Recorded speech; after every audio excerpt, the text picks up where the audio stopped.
Welcome to the Future Finance Show, where we talk about treasury management on Mars.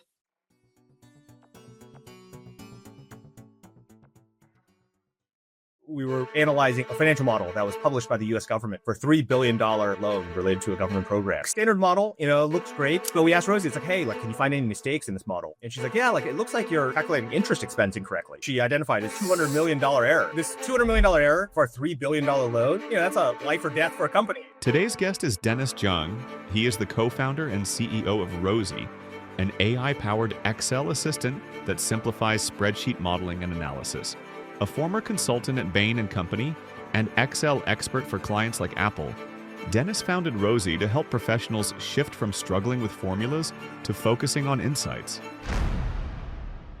How do you see most people using Rosie AI now in most common use case? People have long, winding conversations with Rosie. Start with a data set. Rosie, help me analyze this data. She works with you on the analysis. Write an email to my boss describing what we learned here. Hey, Rosie, I see this advanced formula you wrote here. Explain to me how this works. So we see people using Rosie literally all day at work. We look at their usage patterns literally 8 hours every single workday. What we're building with Rosie is something for the power user, the CFO, the FP&A professional. Those folks are not using Clippy in the way that the majority of the billion people who use spreadsheets do need help with more basic things. It's kind of crazy that we haven't seen better integration with Copilot in Excel right now. What's your thought as AI continues to develop? At what level will people still need to learn Microsoft Excel? Will we get to a point where they don't need to learn it? Yeah. The way that I think about it is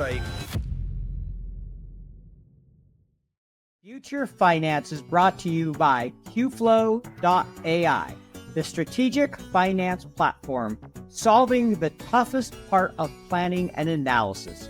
B2B revenue. Align sales, marketing, and finance seamlessly.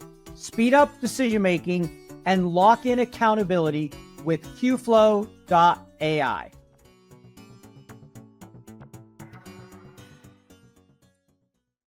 Welcome to Future Finance. I am Glenn Hopper, along with my esteemed colleague, the FP&A guy himself, Mr. Paul Barnhurst. Our guest today is Dennis Jiang. Dennis is the co-founder and CEO of Rosie, an AI expert for Excel modeling that helps users understand, build, and analyze spreadsheets with ease. Dennis started his career as a consultant at Bain Company, where he was an Excel whiz, so much so that he later worked as a freelance Excel consultant for clients like Apple. Having seen firsthand how much his clients and colleagues rely on spreadsheets yet struggle with them, Dennis founded Rosie to leverage agentic AI to finally solve that problem and help professionals focus on insights rather than wrestling with formulas. Dennis, welcome to the show. Thanks for having me. It's a pleasure. Yeah, we're really excited to have you join us. I know I got to see a demo of the product. You and I got to chat a few weeks ago now, I think it was. And I know Glenn will check it out as well. We're big enthusiasts of all the tools out there. So Glenn and I get to talk a lot about them. I want to start with this question because you and I talked a little bit about this prior to the episode, but I'd love for our audience to get to hear this. Why did you create Rosie AI, and how does that differ from Microsoft Copilot? What's the purpose for it? Yeah, it's a great question. As Glenn mentioned, Rosie is an AI expert for Excel modeling. Many people think of her as, ChatGPT for Excel. And for those more technically minded, Cursor for Excel, for those familiar. But what that means for everybody is that you get this Excel expert, that, finally helps you with your Excel in the way that, oftentimes everyone probably you and everyone in the audience has this Excel expert in their life. Sometimes you are the Excel expert, probably the folks on this podcast are, but most people struggle with Excel and have someone in their life that they go to for, help. And so, these Excel experts, are rare, they are costly, and, they take vacation, they have jobs, and so, imagine if you could have that person there by your side 24/7, who's always there to help. So that's what Rosie is. Built her primarily because, I've had so much experience, myself and with my colleagues who, have this challenge. I know what I want to do in Excel, but I don't know how to do it and I don't feel confident about it. And so, Rosie is that person. And kind of like we have, just talking to a customer a couple days ago who's just telling me, I was like, hey, I love Rosie. Like I talk to her like she's my close friend. And that's, exactly how we designed her, which is, phenomenal. Got some like, social implications of, that kind of relationship. But in the world of Excel, it's strictly a positive. One example I'll just kind of point to, is we were analyzing a financial model that was published by the U.S. government recently for $3 billion loan related to a government program. Very, like standard model, looks great. But we asked Rosie, it's like, hey, like, can you find any mistakes in this model? And she's like, yeah, like it looks like you're calculating interest expense incorrectly. And that's actually, she identified, it's like, it's like $200 million error, and it was like, hey, can you fix it for me? And it's like, hey, like, this $200 million error, for a $3 billion loan, like, that's a life or death for, for a company, if that loan doesn't come through because someone is a copy paste error, very subtle. And so, imagine if you could always have kind of like that extra pair of eyes, this Excel expert pairing with you all the time. That's what Rosie is. And kind of like people are having a phenomenal time kind of using her and working with her on their spreadsheet problems. Wow. Paul, I'm going off script already. This, I got to say this. I was going to go off for a second here too. So you go first. I, so what you just said, I mean, Microsoft invested 15 billion in OpenAI out of the gates. They, they've done the acquihires of the other companies. This is where they want to go, and yet when I do trainings around the world on AI usage and how to use it in your workflow, and I'm bullish long term. I guess that Microsoft will get there, and I'm now like making sure they're never going to be a sponsor of this podcast, Paul. But I mean, it's kind of crazy that we haven't seen better integration with Copilot in Excel right now. And you're too young to remember Clippy, but I'm sure you're familiar with Clippy. Yeah. I'm older than I look. So yes, I remember the days of Clippy. Yeah. Glenn, did you have to give me PTSD today by bringing up Clippy? For the audience members who maybe are too young to actually remember Clippy, that was Microsoft. And actually, even if they weren't around, the memes are still around, but it's the infamous Office assistant that, didn't quite, it was a little early for AI.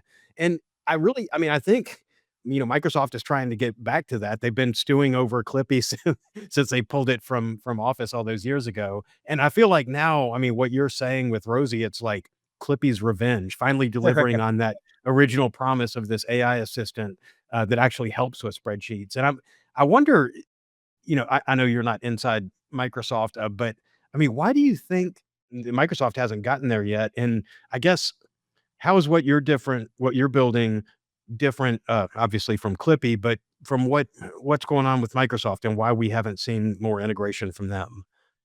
Yeah, it's a great question. Yeah, the way that we think about it and kind of have heard from the industry is, the way that what Microsoft is building with Copilot, like, absolutely no shade. There are a billion people who use spreadsheets on a regular basis, between Google Sheets and Excel. Most of those folks are novices. Most people are not good at Excel. And so Microsoft's building fundamentally Clippy 2.0, like not the negative kind of like aspiration, but like, the positive aspiration of like someone who helps kind of you with Excel. What we're building with Rosie is something for the power user, the CFO, the accountant, like the FP&A professional. Those folks are not using Clippy, in the way that, like the majority of the billion people who use spreadsheets kind of like need help with kind of more basic things, so like right now, Copilot is very good at helping with pivot tables, which is phenomenal. A lot of people struggle with pivot tables, even experts struggle with pivot tables, but it's not the kind of thing that the CFO is going to rely on every day in the way that, like what we're building with Rosie, kind of like people will, people are making billion-dollar decisions, off of what they're doing in Excel. And so that's the way that we think about it, and kind of like going deeper kind of there, is kind of where we're going. So I think that's kind of how we think about it differently. And, I think there's a lot of space actually, for serving kind of like this more kind of advanced user. So kind of how to think of that is Copilot is really more for the broad audience, kind of everybody, which involves a lot of people that are using Excel sparingly or on a basic level. And Rosie AI is really to help the more advanced user, somebody using it a lot more, going deeper with it. That makes sense to me. And, we mentioned Clipping. I tried to get the guy who created Clippy on our podcast, but he told me he had already told the story to everybody. There was nothing more to tell. So we brought you on as our replacement. Just kidding. So we could at least feel like we covered Clippy in an episode. So that's why we had to bring Clippy in here. Yeah. I mean, actually, one other way to think about it is, like Paul, you're wearing your Excel World Championship kind of jersey. We have this aspiration. I mentioned kind of before the show started that we want Rosie to kind of exceed kind of human performance at the Excel World Championship and those kinds of challenges this year. So kind of like we're on our path to do so. Yeah, I can't tell the future, but I don't imagine Clippy is ever going to achieve that level, and I don't think that's the aspiration. Your average Excel user does not need to like be the Excel world champion or rely on that. But like for the expert Excel user, you really do value having kind of like somebody who's at that level, and that's what we aspire for Rose to be. Yep. Yeah, I know. I think it's exciting. That's a really, it'd be pretty amazing to watch, and it's coming. Like, right? I know we all know this. The best chess players in the world have been beaten by machines. It's coming in other areas. Yeah. You mentioned the experts. I'm wondering for today what you're seeing. How do you see most people using Rosie AI now? And the most common use case. And I'm wondering, because it's a problem throughout everything with generative AI, how do you manage the risk around hallucinations with a tool like this? It's a great question and kind of a common problem across kind of like AI tools. I think the really great thing about how Rosie works and kind of working with spreadsheets is that you can always double check her work, in the same way that when you work with an analyst, like you ask them to like, hey, forecast Q3, they build a model and they calculate things and they send you an email saying, hey, here's the forecast, but here's the model that kind of justifies kind of what I'm saying to you. The same thing with Rosie, she's doing all of her work inside your spreadsheet, inside of Excel. And so when she says that the forecast is 4.5%, you can trace back and, check her work and collaborate with her. Be like, oh, actually, that's not what I meant. Like, oh, I wanted us to calculate it this way. And she'll kind of like change it for you. And that's really kind of like an illustration of how people are using Rosie kind of day to day. They're just using her in the same way that kind of you collaborate with, like a great analyst. And so, people have kind of long kind of like winding conversations with Rosie, so, start with a data set, like, hey, like Rosie, help me analyze this data, and she kind of like works with you on the analysis. And it's like, hey, okay, like, great, we got to a good place. Like, write an email to my boss, like describing kind of what we learned here. Rosie writes it, and kind of like, and you go back and forth with that. And it's like, hey, like, Rosie, I see like this advanced formula you wrote here. Like, explain to me how this works. And so we see people kind of using Rosie like literally all day at work. We look at their usage pattern, it's like literally 8 hours every single work day. Just having this like just constant back and forth with Rosie. Conversation, varies in the way that, people use ChatGPT in a similar way. It's like there's nothing off limits, like you're having conversations with ChatGPT. And like with Rosie, it's a similar kind of thing, but much more focused on like the work at hand. Yeah. Question, totally off script again. I'm going to go off script, Glenn.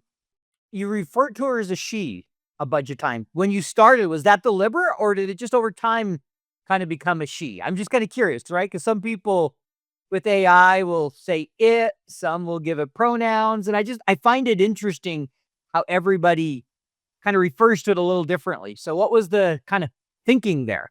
Yeah, a little bit of backstory here. So yeah, I mean, we've always thought of her as this agent. Agents are hot now, but when we started a few years ago, it was the future, but it was a little less hot. But the original name of Rosie was actually spelled with Rowsie. So like a spreadsheet plug. So that was the intent. And unfortunately, nobody could pronounce that when they saw it. It was like Rousey. And so we ended up changing it, but that was the original intention. So Yeah. Funny side note. I think I'm actually going to have, I own the domain for what will eventually be Rosie's first fan club. So I developed Rosie, the Robo CFO, a couple years ago. And when GPTs rolled out, I was promoting other people's GPTs and they were friends of Rosie. So I have the URLs friendsofrosie.com and friendsofrosie.ai. So if you need a fan club website, I think I think we could transact around that. yeah, that's perfect. Yeah.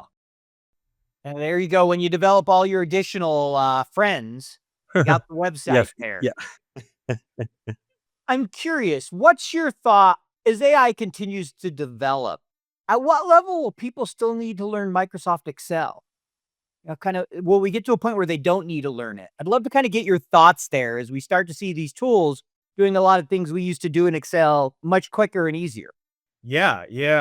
The way that I think about it is like, I think people always need to learn Excel and spreadsheets. And I think about it similar to arithmetic. It's like, when's the last time you did long division by hand? Probably when you were in, 5 years old to 10 years old. But you still need to learn it in order to, even though you can use a calculator. And I think, spreadsheets are a similar kind of thing. It's, just like, in your career, like when you get promoted, to like become a manager of analysts in finance, you spend less time in the spreadsheet, but you have to understand it. And you're the CFO, it's like, yeah, you're not going to spend nights kind of like building your models anymore. But the skill set is critical. And so I think you're always going to need to learn it. I think the nice thing here is you're going to be able to learn it much faster with AI, and you're going to be able to be saved from like all of the grunt work. I think with my experience with spreadsheets, and I imagine kind of like yours in the audience, there's so much value with the spreadsheet and the model that you build, but like 90% of the work is grunt work. It is kind of the tedious stuff. It's like, hey, like, oh man, I got to debug this formula, or got to like figure out how this works, or fix the formatting. Like, so, and 10% is that really valuable strategic piece. Imagine if you could just do the strategic piece, and like someone else, Rosie, took care of the 90% of like, hey, like, like turn this like from monthly into quarterly, or hey, like change like the way that we calculate this kind of metric in this certain way. Yeah, so freeing you, the analyst, and kind of like the manager of the analyst, up from that kind of work. One way we think about Rosie actually is like, we're giving everybody a promotion.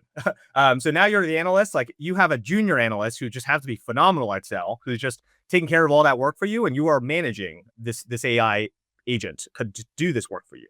So yeah, congratulations to everybody. So if I use Rosie, do I get a promotion with that? Do I get a raise with that promotion? Oh yeah, that's between you and your boss, but you have more responsibilities now. That's what I'm used to. More responsibilities, but not more money. I was trying to fix both. But I mean, it feels like that's where we're headed. It's like vibe coding for Excel. And we have a friend of the family, their daughter is studying computer science in college right now. And her mom was asking, is she just wasting her time? And I thought, no, it's great. The best vibe coders are the ones who can also write code so that you're looking at the output and then what's happening, and you can go in and fix it because where your loop is your conditional loop is broken or whatever. So the skills to have them there, it's like I think you nailed it with, it's more like being a manager. And I really see this future of work where you come not just with your degrees and kind of the models you've built before when you're hired somewhere, but you kind of come with your agents too. And if you've got these Excel agents that are helping you, then you are essentially managing these bots, Yeah. or whatever to help do your job. And then I think that a big part of the crisis is, well, we all had to hack our way through coding or through learning Excel or whatever. What are we going to do with entry level people right now? And how are we going to expect them to come in being managers? But I think people are resilient. I think that we're going to start seeing, nobody goes and gets a master's in finance or a master's in accounting because they love data entry and plugging in. Well, actually, I'm in the wrong crowd here, Paul. I was gonna say nobody loves plugging in Excel formulas, but I guess I would say present company excluded. A normal person doesn't love it. Yeah, you are wearing the Excel jersey, so. And I already have long ago given up the idea of being considered normal. So we're good.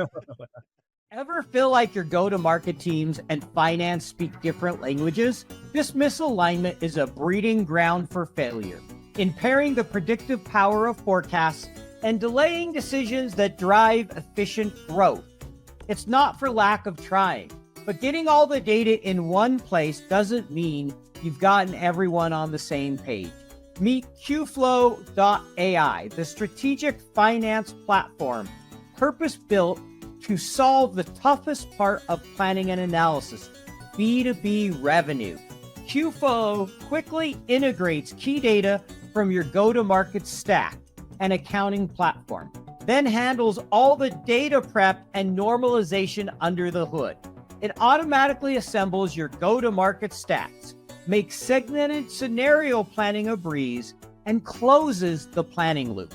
Create airtight alignment, improve decision latency, and ensure accountability across the team.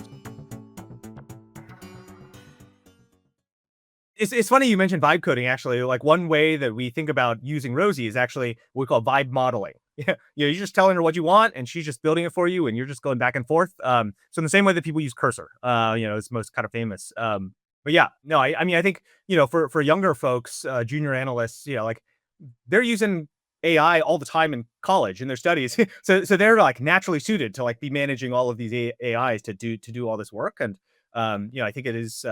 It's going to be a natural kind of thing. And one way that I thought about it as well is like, I was talking to some of my colleagues who I started kind of like as a consultant it's like, remember when they sold us the job and it's like, hey, you're going to work on these strategy and kind of working with like, high level executives and all this stuff. And it's like, that's how they sell you the job. And then like you go into the job and it's like 90% like Excel and PowerPoint, and there's still that like strategic part, but it's like the minority of your time. Like imagine if the job was actually kind of the way they sold it to you. That's kind of like the future that we see. And I think it's an exciting future. It frees you up. And one kind of thing actually I was thinking about was people don't realize this actually, but before Excel, spreadsheets were done by hand. So like it was like your job as like a finance person to like literally like if you get asked like, hey, like run this scenario for me. It's like, okay, it'll take us 2 weeks and like 4 people like going through and do all the calculations. And so actually there was a lot of angst when Excel came out. It's like, oh my gosh, like all these jobs are going away. Like, what are the people going to do?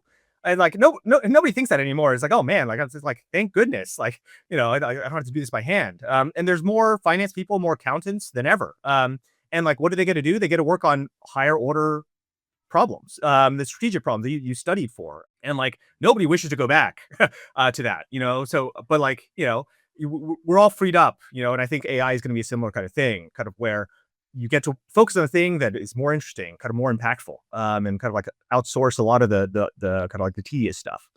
Fun story when you mentioned spreadsheets, right? By hand, the old green ledgers. I interviewed a guy, Colin Human's the guy's name. He's in his 80s, still does modeling and training of people.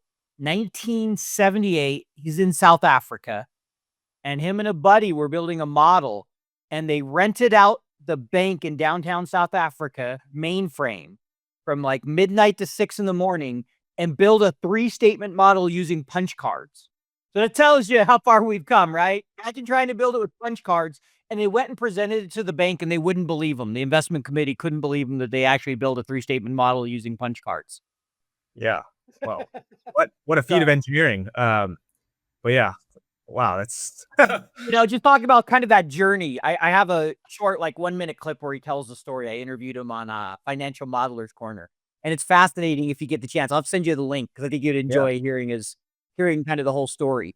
But as we talk about all this, I would love to know, what are the areas, the most time-consuming parts that you really see Rosie solving? Is it can help with formatting? Is it auditing and debugging? Is it building out the steps of the model? I'm assuming there are some areas. So I'd love to kind of get your thoughts of what are the areas are you most seeing it used for? What do you think are the areas that saves the most time today? Yeah. I think the core kind of usage that we see, is like this like core, just like building models, kind of iterating on models, like Rosie, like, help me kind of like, calculate this, or kind of like, figure out how to do this analysis, etc. That's the core of kind of what we see people use it for, but the edge cases, the outside of that is an enormous amount of, just similar to ChatGPT. I think kind of a place that I see just like a ton of people getting value and just saving a ton of time is actually this like ramping up on models. So it's like, hey, like someone sent me this model and like I'm taking over this thing. And it's like, man, it's a beast. Like I'm going to spend, normally I have to spend days kind of like understanding what this person was trying to do, the original author was trying to do. Rosie just comes in, you just ask her like, hey, like ramp me up on kind of like what's going on here, explain kind of like how this, this sheet works, what the relationships are, enormous, amount of usage kind of along those lines. And then also, this like kind of like auditing, debugging piece, it's like, hey, like, oh man, in order to double check someone else's work or even my own work from a while ago, it's like, oh man, I got to like go through line by line. Just, ask Rosie like, hey, like, see any mistakes? Like, she can do it in a superhuman way. Kind of like that $200 million example I mentioned before. It really is like, having this Excel expert, the world's best, all the folks on stage in Vegas at the Excel World Championship. Imagine that person sitting next to you and just like, no judgment, no anything, just like whatever you need. Like, I'm here to help you. And that's what Rosie is. And so that's how, And that's how folks are using her. And so kind of like a lot of, like core modeling kind of pieces, but also as a tutor, as a double checker, as a friend, like as someone helping you write kind of like emails to your boss, etc. And one thing that's a funny kind of thing that someone, a customer shared with me was, they asked Rosie to write an email for them to describe the analysis they did together. And then they said like, oh, afterwards, like, oh, it sounds too AI. Like, Rosie, make it less sound like AI.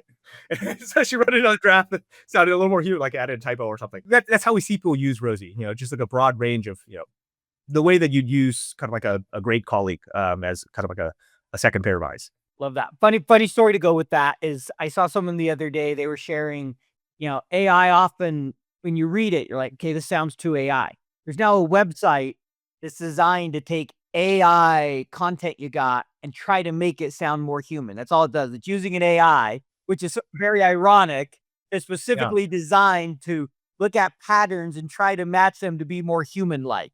And I just had a kind of laugh. I'm like, so we have the AI write it, then we go stick it in another AI to make it sound like us. Yeah. It's already come full circle. Yeah. Like, where have we, what has become of us? But The only thing it does is remove M dashes. That's I don't if you- oh yeah, we'll save that for another episode, Glenn. yeah.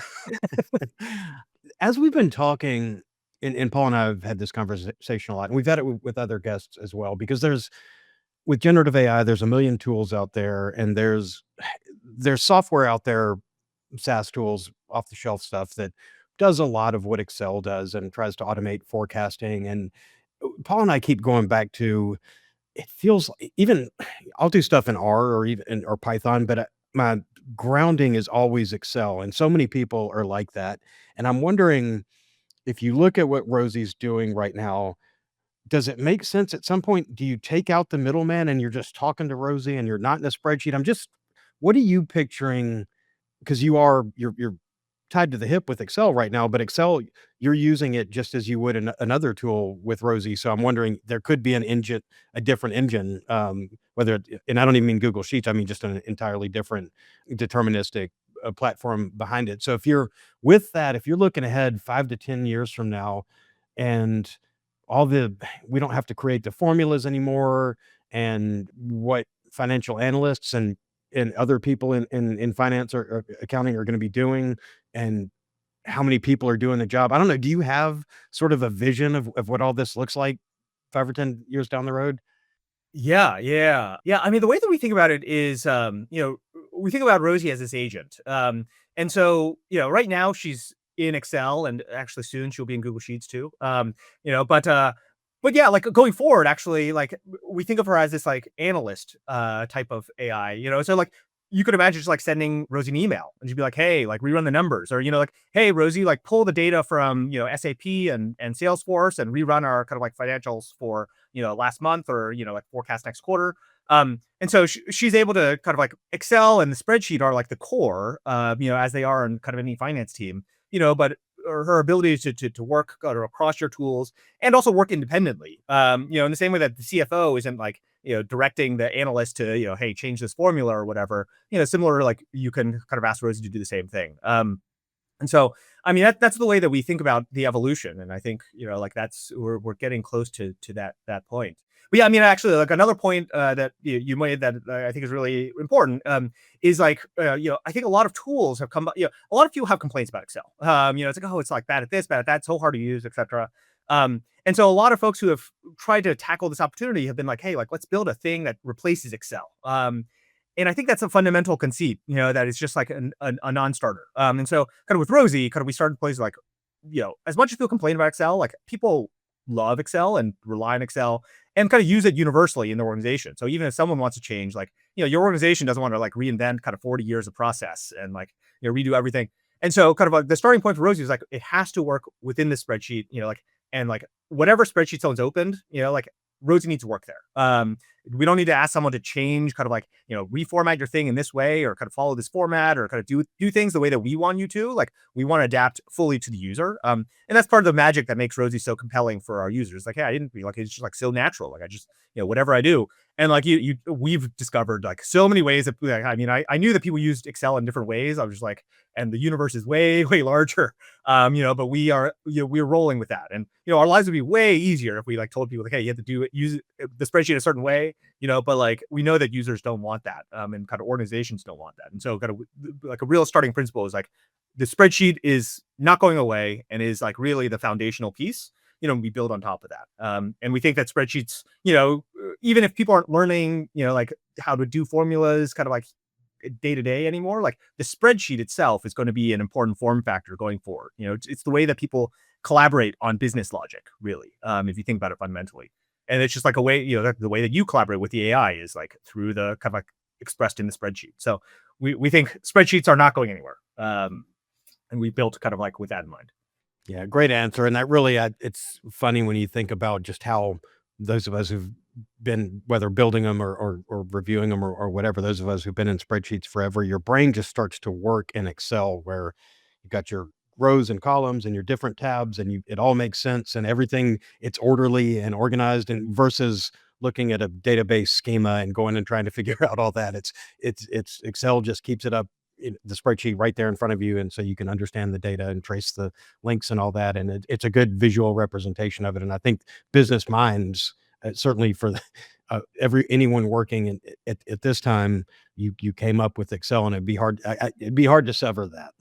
It's a very simple form factor at the end of the day. It's easy to understand, easy for prototyping, regardless of whether it's Excel, Google Sheets, or one of the other 20 new spreadsheets that have come up, right? They're all still using that basic idea. And then you have those spreadsheets that stick a database on the end and go to multidimensional modeling. They're still a spreadsheet in many ways, right? Even almost every budgeting modeling tool that's tried taking people out of Excel, very few have said, we're not going to use a spreadsheet at the core. You have a few that have done visual.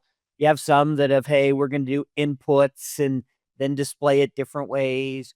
But, 90% of them are still really some kind of spreadsheet form factor. Yeah, absolutely. Yeah. There's a joke I've heard in the BI business intelligence space where the most popular feature of every product is the export to Excel button. Because it's the universal kind of form factor that kind of every tool is stitched together by exporting to Excel and importing to the next thing and then exporting back into Excel. And we think that that's the unsolved, like there's always the human with Excel who like sits in the middle of all these things. You've got some kind of wizard who is just like keeping the business running, by being kind of like this universal layer. And kind of like we see Rosie kind of playing that actual role and kind of like being able to, to bring kind of like a lot of power to kind of like, with the spreadsheet as the centerpiece of that. It's so funny you said that. Every BI dashboard I've ever built, the first question I get is, where do I export this to Excel? Yeah. Yeah, exactly. Yeah. Well, the way I say it, the three most popular buttons in programming: OK or enter, escape / cancel, and export to Excel. Yep. And I'm not even sure it's in that order. Yeah. So there we go. All right. We're going to move on to our fun little section we have here as we get close to wrapping up. What we did is we took your bio, your online information, the questions we developed today, and we asked ChatGPT, in this case, to come up with 25 fun, unique, personal questions we could ask you. Okay. So here's how it works. I take one approach, Glenn takes another, because Glenn's a little more AI focused than I am. So you get two options here. Option one, you can pick a number between 1 and 25, and I will ask you that question. Or the random number generator can pick a number between 1 and 25, and I will ask you that question. Let's go with the random number generator. All right, here we go. I'm going to hit it between 1 and 25, generate. I came up with 1. I don't think I've had it do 1 before. All right. So this is under the section of startup and vision. And I think you kind of answered this a little bit, but we'll go ahead and ask it anyway. What was the exact aha moment when you realized Excel needed an AI assistant like Rosie? Great question. For me, actually, it's interesting. It was the moment that I got access to GPT-4, which I think was in March of 2023. And so I'd been playing around with LLMs for a while, like when ChatGPT came out and before that. But it was when GPT-4 came out and I got access to it. I was like, was like, hey, this thing's really good at writing code, which is great. And I'm like, if it's good at writing code, it's probably good at working with spreadsheets, actually, because I mean, honestly, like coding and working with spreadsheets are similar kind of thought pattern, actually. And so I discovered, oh man, this thing's really good at spreadsheets. And that was a light bulb moment for me. I was like, wow, I know it's possible now that was not possible before. This thing that so many people I've worked with and myself like have needed like our whole careers. It's just like, an AI that can help us kind of like navigate the challenges of using spreadsheets. And so I mean, really that was the kind of starting gun, and kind of Rosie has been this kind of journey ever since that moment. But it was very clear. Sometimes it's a little hazy, kind of like when the inspiration came. It was like very clear for me, actually. 4.0, got it. All right, Yeah. Glenn, you're up. All right. So my approach, since AI created these, I just copy and paste them. If Paul pulls the questions, I just copy and paste them in and tell it to pick one for us. And Paul, ChatGPT did a better job with the questions this week. It's had some I don't know, maybe I don't use the exact same prompt every time. I make it up as I go. So that could have a little bit to do with it. we need your prompt engineering. So, all right, let's see what we come up with from ChatGPT here. Oh, you know what I got? Number 25. Oh. You got one. I got the alpha and the omega here. I like 25. This is a fun one. Statistically, how likely is it that we're going to get I guess no more likely than any other two numbers. That's a fallacy, I guess. But anyway. Now that we've had our false statistical course, we'll move back to podcast. Yeah. All right. I like this. So let's see. If Rosie AI were featured in a sci-fi movie, would it be a hero, a sidekick, or something else? Don't say villain. I don't think villain coming to take your job. I don't. Yeah. Well, I'd like to think of her as a very important sidekick, perhaps, but helping the protagonist navigate some difficult analytical challenge, and, pairing with them to get to the brilliant insight that kind of solves the case and kind of, climax of the movie. So more like Robin to Batman than Aquaman to Superman. Aquaman. I don't know what. Aquaman. I'm less hip on the superhero kind of like lore. But yeah, some super smart. Like maybe James Bond's like what's the person that like their sidekick? Hey, was that? Yeah, their genius sidekick. Love it. Well, thank you for joining us, Dennis. As we wrap up, I know you mentioned, and we'll make it available in the show notes, an offer where people can get 1 month free access to Rosie if they want to test that out. So we'll put that in the show notes for people, and appreciate you carving out some time and chatting with us today. And good luck with Rosie AI as you continue to build and grow. I know it's a exciting time and a lot of work when you start a company. Yeah. Thank you very much. It's been such a pleasure speaking with you. Thanks, Dennis. Yeah. Awesome. Take care. Thanks for listening to the Future Finance Show, and thanks to our sponsor, QFlow.ai. If you enjoyed this episode, please leave a rating and review on your podcast platform of choice. And may your robot overlords be with you.